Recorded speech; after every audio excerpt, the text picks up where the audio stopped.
சேனலை சப்ஸ்கிரைப் பண்ணிக்கோங்க.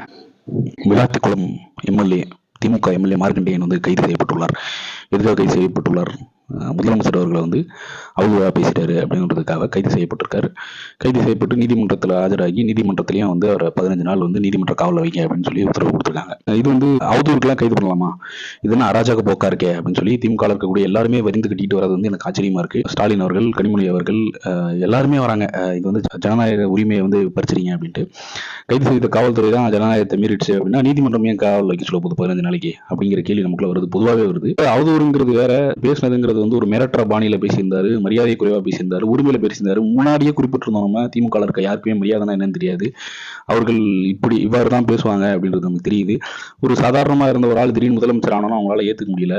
அது உண்மையா இல்ல எல்லாருமே பொது தளத்துல இல்ல சமூக வலைத்தளங்கள்ல போடுற மாதிரி நம்ம இவ்வளவு நாளா காசு ஆட்டை போட்டுட்டு இருந்தோம், திடீர்னு ஒருத்தர் வந்து அதை நிறுத்திட்டானே அப்படின்ற ஒரு கடுப்பா அப்படிங்கிறது நம்மளால புரிஞ்சுக்க முடியல, அவங்களுக்கு தான் தெரியும். அதெல்லாம் விட எங்கேயுமே ஒரு இடத்துல கூட திரு ஸ்டாலின் அவர்களோ இல்ல திரு கனிமொழி, திரு உதயநிதி ஸ்டாலின் இல்ல அந்த கட்சியை சேர்ந்த யாருமே கூட உரிமையில் பேசுவதை நீங்க நிறுத்திக்கங்க அப்படின்னு சொல்லி அவங்களோட கட்சிக்காரங்களுக்கு சொல்லணும். கட்சி கூட்டங்கள்லாம் கூட்டுறீங்க, அந்த இடத்துல உரிமையில பேசாதீங்க, மரியாதையா பேசுங்க. அரசியல் ரீதியான விமர்சனங்களை எப்படி வைக்கணுங்கிறதெல்லாம் கற்றுக் கொடுத்தா நல்லா இருக்கும். அரசியல் ரீதியான விமர்சனங்களை ஏற்றுக்க கொள்ளக்கூடிய மனசு கூட இந்த அரசுக்கு இல்லை அப்படிங்கிறாங்க. அது அரசியல் ரீதியான விமர்சனமா தெரியல, ஒரு இல்ல வன்மம் நிறைந்த விமர்சனமா தான் பார்க்க முடியுது. அப்படின்ற பட்சத்துல அது கரெக்ட் தான் அந்த அரெஸ்ட் அப்படின்னு தான் தோணுது. அவர் பையன் வந்து சாயந்தரமா வந்து பேசியிருந்தாப்புல, பேசும்போது ஒரே ஆங்கில உரையாடல கத்துறாப்புல மீடியா பார்த்து, he is a sugar patient, he is a BP patient, he is a heart patient அப்படின்ட்டு. தம்பி, எங்க வீட்டில் sugar patient, BP patient, heart பேஷண்ட்லாம் இருந்தாங்கன்னா கத்தலாம் மாட்டாங்க.